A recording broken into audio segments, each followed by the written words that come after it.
Hello friends, आज हम बात करेंगे फॉरेन स्टार्टअप के लिए।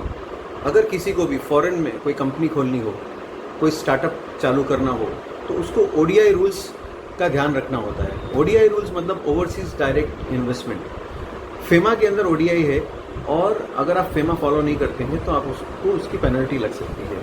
तो अगर किसी को भी फॉरेन में इन्वेस्ट करना है तो he has to go through ODI only.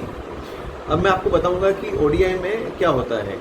ODI ऐसे तो बहुत वास्ट है, लेकिन उसमें हम आज समझेंगे सिर्फ इन्वेस्टमेंट बाय इंडिविजुअल। अगर किसी इंडिविजुअल को बाहर कंपनी खोलनी है तो उसके लिए क्या उसको करना चाहिए। तो अगर कोई इंडिविजुअल बाहर कंपनी खोलना चाह रहा है तो उसको एलआरएस रूट के थ्रू जाना है, लिबरलाइज्ड रेमिटेंस स्कीम।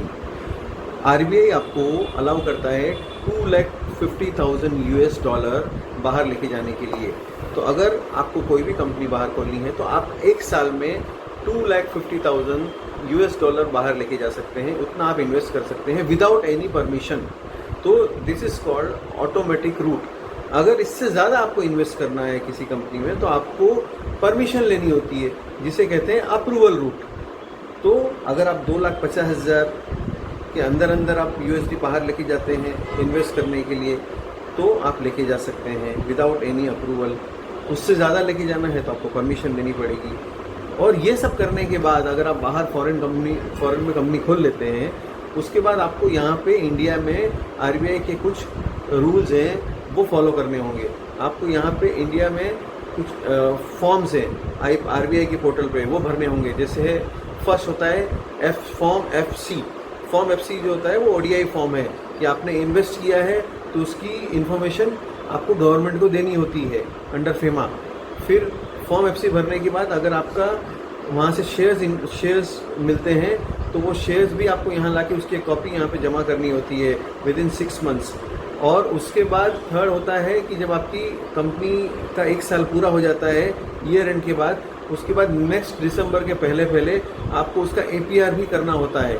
तो ये सारे रूल्स होते हैं अगर आप फॉरेन में कोई कंपनी खोलते हैं। तो फॉरेन में अगर कोई इंडिविजुअल कंपनी खोलता है तो उसको एलआरएस के थ्रू पैसा लेके जाना चाहिए, उसकी ईयरली जो कंप्लायंसेस है वो करनी चाहिए। अगर ये सब आप नहीं करते हैं तो फेमा में इसकी 3 टाइम्स की पेनल्टी है। आपका जो भी ट्रांजेक्शन आपने फॉरेन में किया है उसका मल्टीप्लाई बाय 3 करके उतनी पेनल्टी आपको फेमा चार्ज कर सकता है। तो आप बिल्कुल भी नॉन कंप्लायंस मत करिए। You are giving your hard earn money for this business. तो आप उसको इतनी बड़ी पेनल्टी भरने के लिए आप ऐसा कोई भी काम मत करिए कि आपको इतनी बड़ी पेनल्टी भरनी पड़े।